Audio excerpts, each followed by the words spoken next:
take a step back in time to your childhood. I'm thinking that about your earliest memory of a song you sang.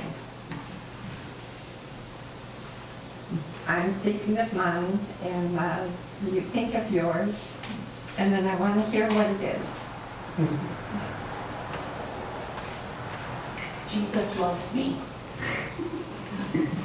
Ring around the rosy. This little light of mine. Anybody else? Kommt der Vogel geflogen. Bird can fly. Happy birthday. Mine was Twinkle, Twinkle, Little Star. I'm a little teapot.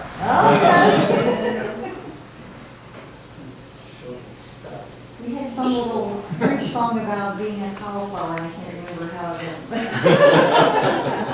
Look at that, how it had shooter in it. London Bridges.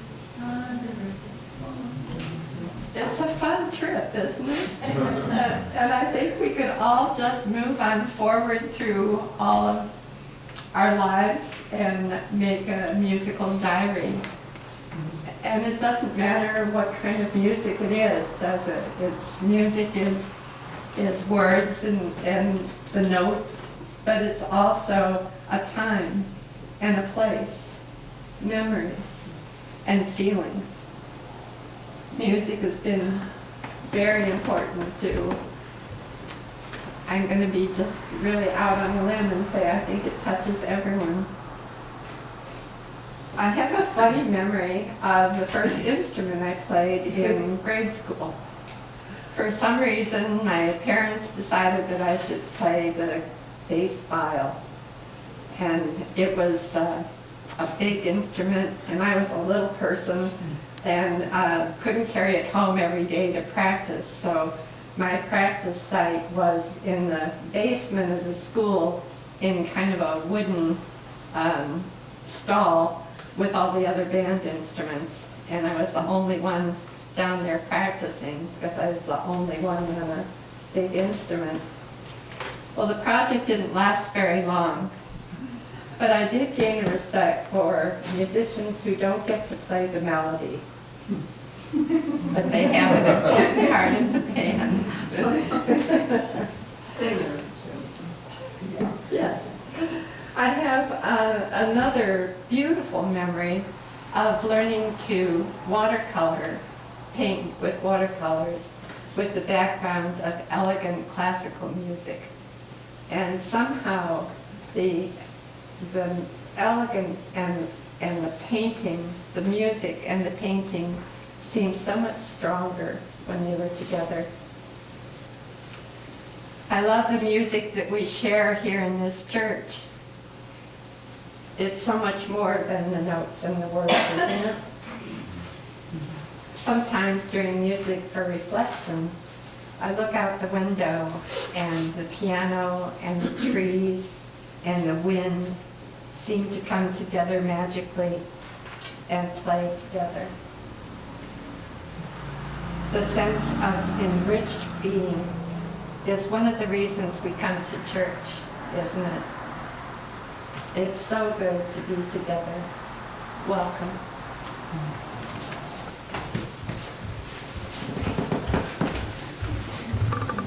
Good morning. My name is Chester Freeman, and I'm going to sing Amazing Grace, but before I do, I just wanted to give you just a little history about this. It was written by John Newton, and he was a slave trader. And the way that the song got written is he was taking a ship of slaves back to to sell them, and on the boat there became a very fierce storm. And for the first time in his life, John was concerned about his life, and in a moment of pure desperation, he decided to pray. And after that prayer, the water still, and the slaves were safe, and his life was spared, and he made it back. In his reflective hour, he wrote the words of Amazing Grace. So as you listen to it, maybe you can put it in the context of which it was written.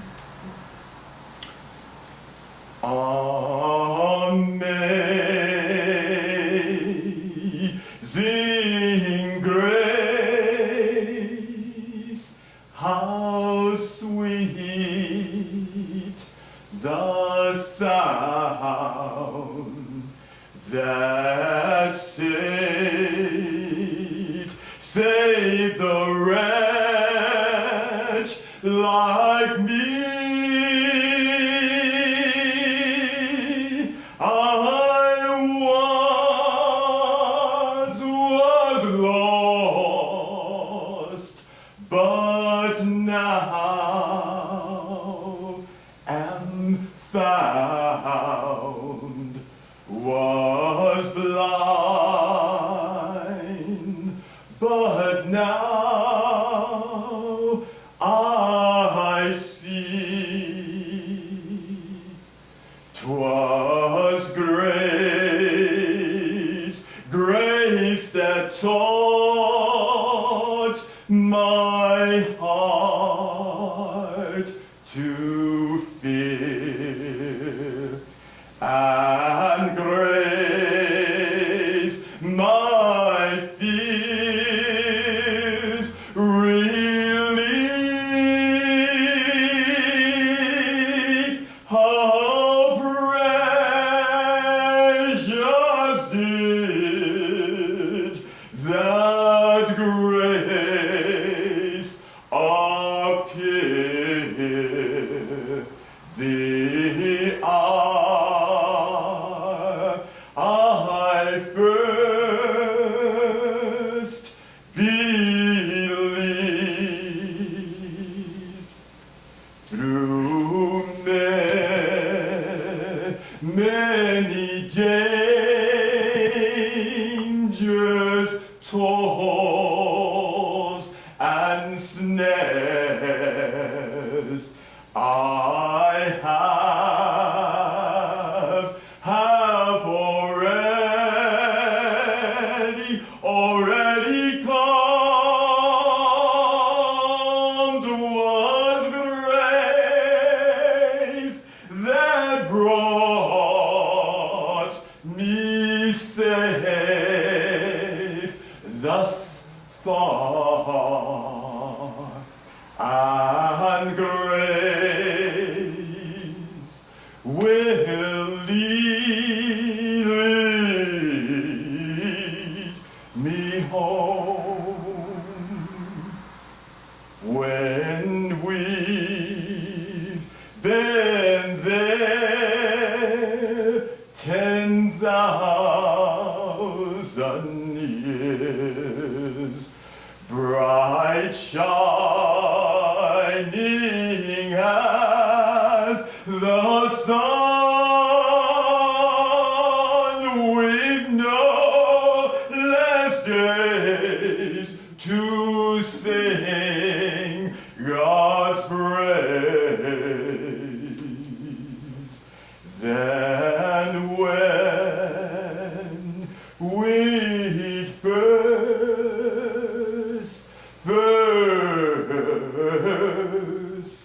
begun.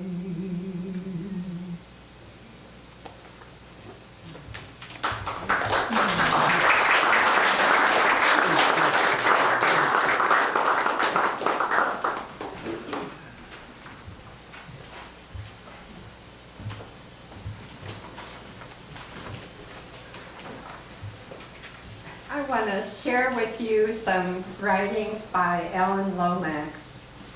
Alan was a musicologist, among many other things, an academic for sure, who went around the United States gathering the folk music of the people here. He was born in the early 1900s and passed away, I believe, just in 92. And at some point after collecting all that music, he's released his collection. They're recordings of the people who were well known in their geographical area for their music. And he's put together a wonderful songbook of all of the outstanding music, and he's also released it to the internet.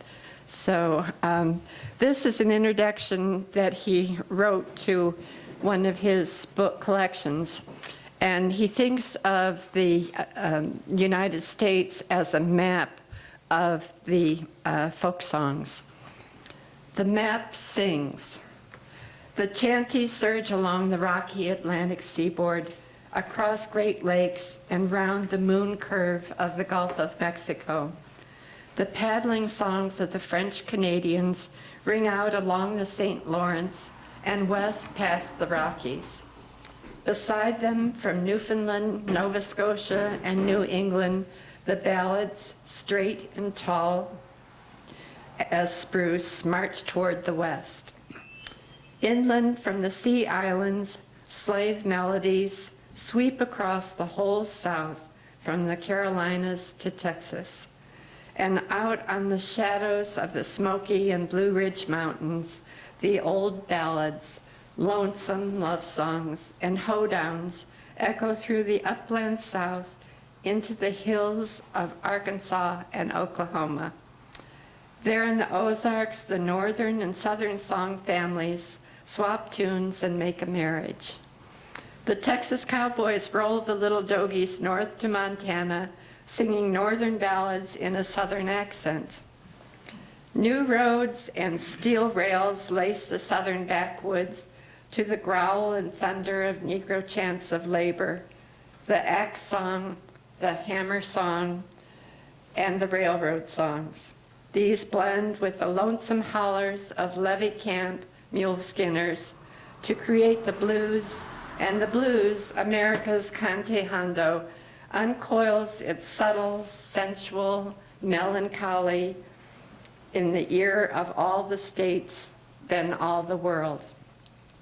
The blues roll down the Mississippi to New Orleans, where the Creoles mix the musical gumbo of jazz, once a dirty word, but now a symbol of musical freedom for the West. The Creoles add Spanish pepper and French sauce and blue notes to the rowdy tantera of their Reconstruction-happy brass bands.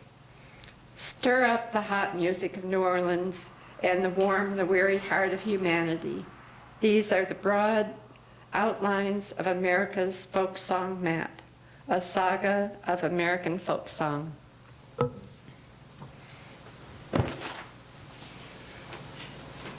We have Gigi Horwood-Benton, who will be signing for us. And Gigi has many talents, but one talent that we don't get to see very often is her signing. It's a musical experience as well as meaningful to people who don't hear. So and I would like you to stay seated so everyone can see Gigi. So we'll sing 346.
should we just set this up? A man has been on a trip, he comes back, he's been gone for a month, and he sees his neighbor. And his neighbor says, Welcome back, Dan. nicely done. Any news? No news. I've been gone a month, and there's no news? Well, your dog died. My dog died, how'd that happen? Well, I think it was from eating the burned horse flesh. Horse flesh. What was he doing eating burnt horse flesh?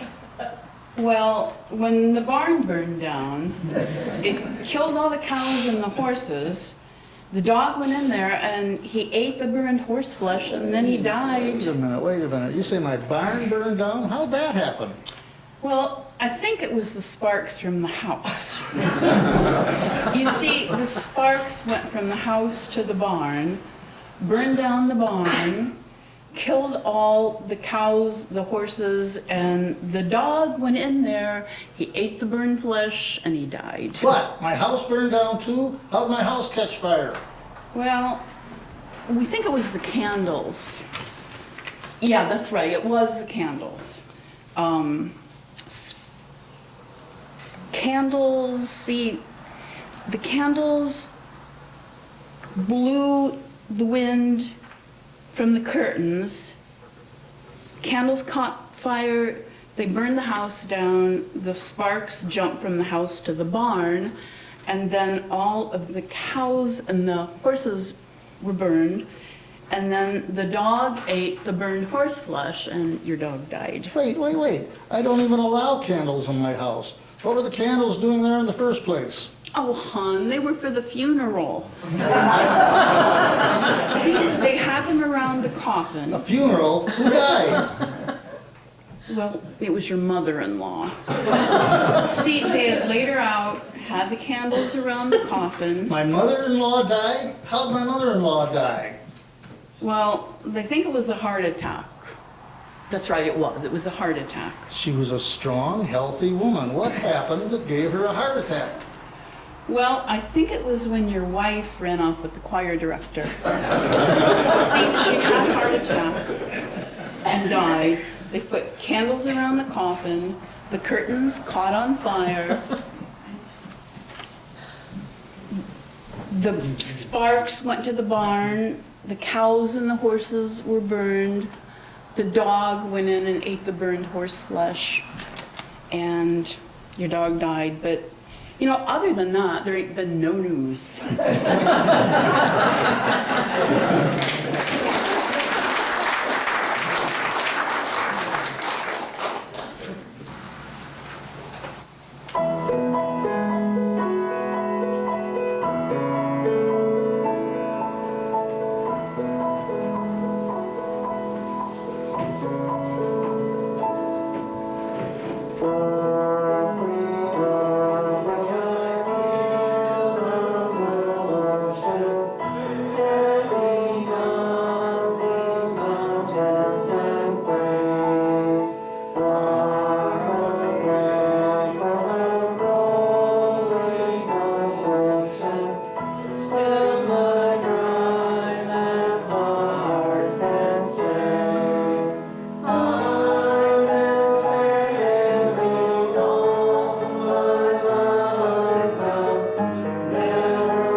Our theme this summer has been optimism.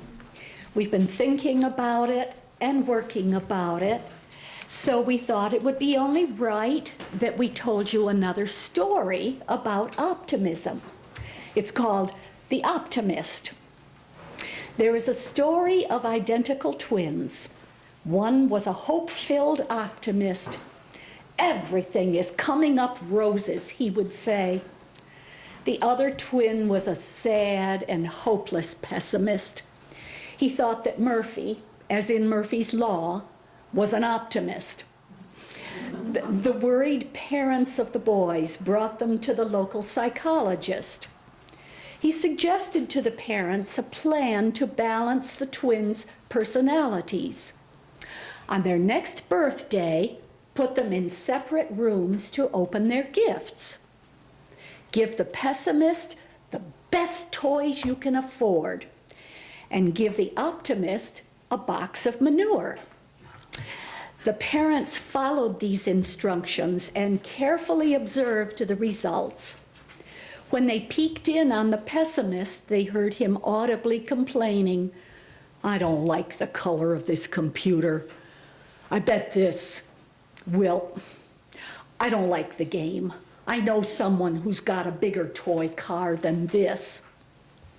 Tiptoeing across the hallway, the parents peeked in and saw their little optimist gleefully throwing the manure up in the air. He was giggling. "You can't fool me. Where there's this much manure, there's gotta be a pony."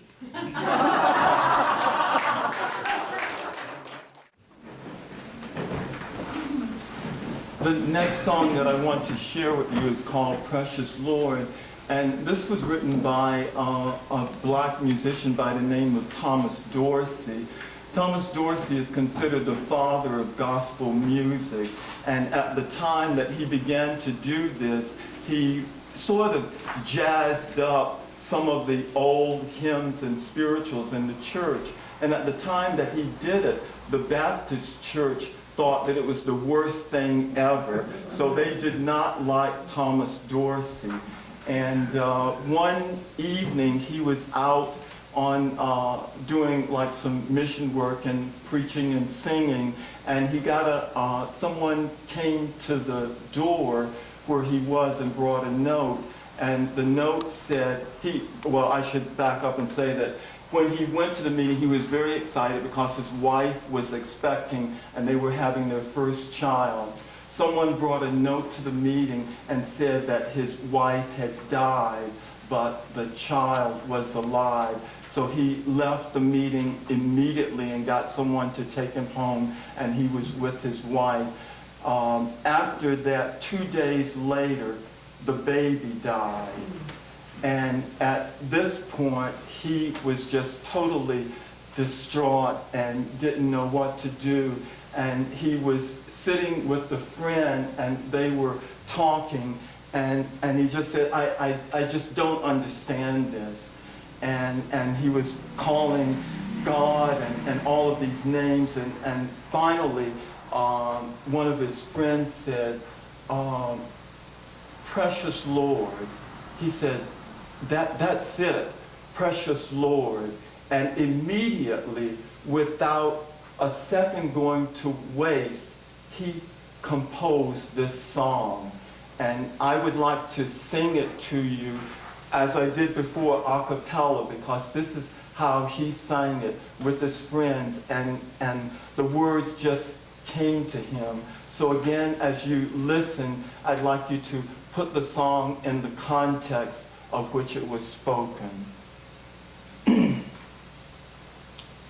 Precious Lord, take my hand, lead me on, let me stand. I am tired, I am weak, I am worn. Through the storm, through the night, lead me on. night, take my hand, precious Lord, lead me home. When my way grows drear, precious Lord, linger near. When my life is almost gone, hear my cry, hear my call, hold my hand, lest I fall. Take my hand, precious Lord, lead me home. When the darkness appears and the night draws near, and the day is past and gone. At the river I stand, guide my feet, hold my hand, take my hand, precious Lord,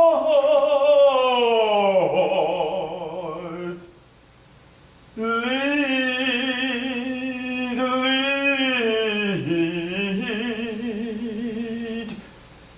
me home.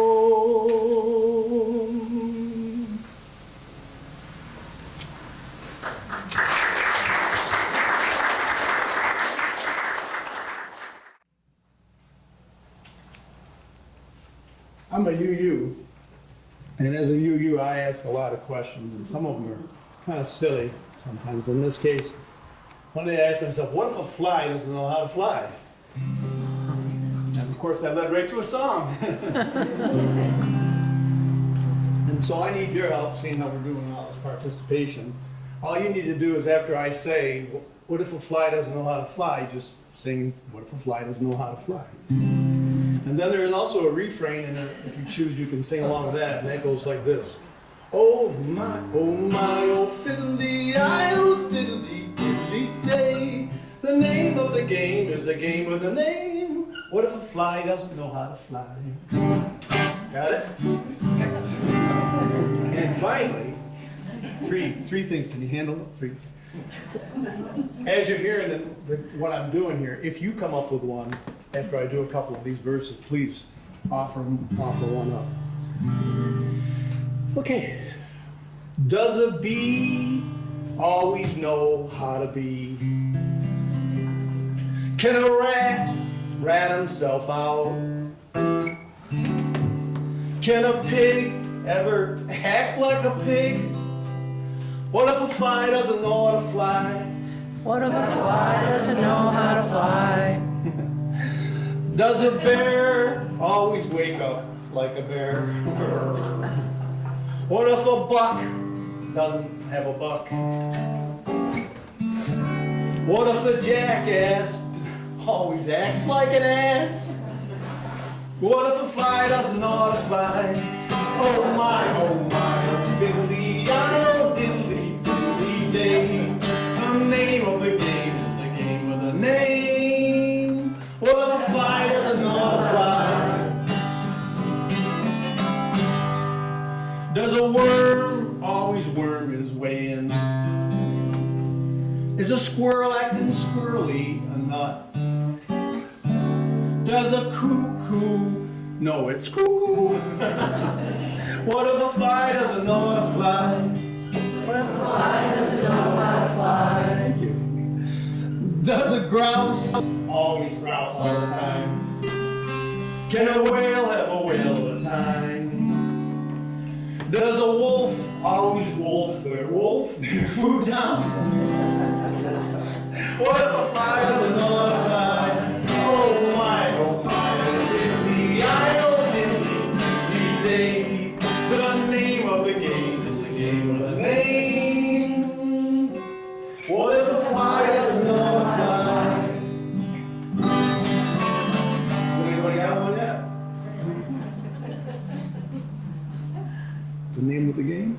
Dog doesn't know how to bark. That's right. What if a dog doesn't? What if a dog doesn't know how to dog it? Any What other? if a shrimp isn't a shrimp? What if a shrimp isn't a shrimp? What if a cat isn't a cool cat? Huh? What if a cat isn't a cool cat? What if a cat isn't a cool cat? And what if a fly doesn't know how to fly?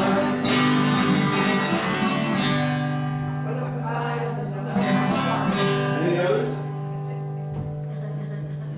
What if a horse doesn't horse around? What if a horse doesn't horse around? Deer isn't deer. What if a deer isn't deer? The vole doesn't go into my trap. What if a Vole doesn't go into my A trap. mole? Vole. Vole. Vole. What's a vole? What if a vole doesn't? What if a fly doesn't? Oh my, oh my, oh really, I oh really, the name of the game, the name. What if a fly doesn't fly? I'll do a couple more then. Can a weasel want to be in a weasel? If a fish is acting fishy, is that okay? What if a cricket doesn't play cricket? What if a fly doesn't know how to fly? What if an eagle didn't have an eagle eye? Can a crow eat crow and a crowbar? What if a duck didn't duck down in time? What if a fly doesn't know how to fly? Oh my, diddly, I oh diddly, diddly, the name of the game is the game of the name. What if a fly doesn't know how to fly? And that's my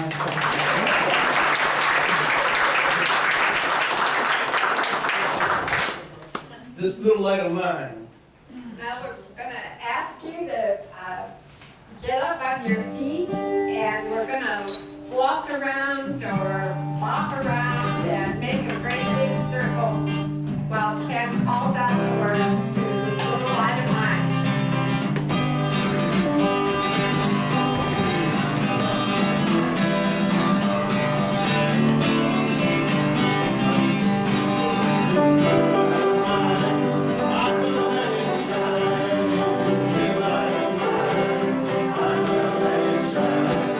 Just a light of mine.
If you know the words, say the extinguishing words with me, please.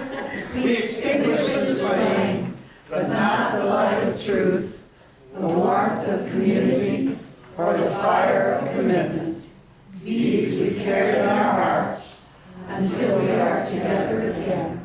Go in joy.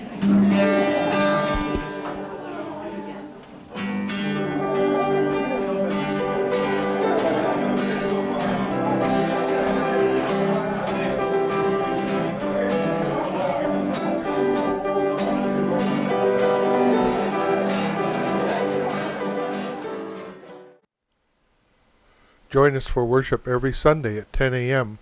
at the Unitarian Universalist Church of Canandaigua, a welcoming congregation. We are located at 3024 Cooley Road, 4 miles west of South Main Street, Canandaigua, just north of the intersection with Routes 5 and 20. Look for the blue signs just before the turn. Your comments about this program or questions about the church are welcome at 585-396-1370 or at our website, www.canandaiguauu.org. Producer and editor, Daniel Brigham.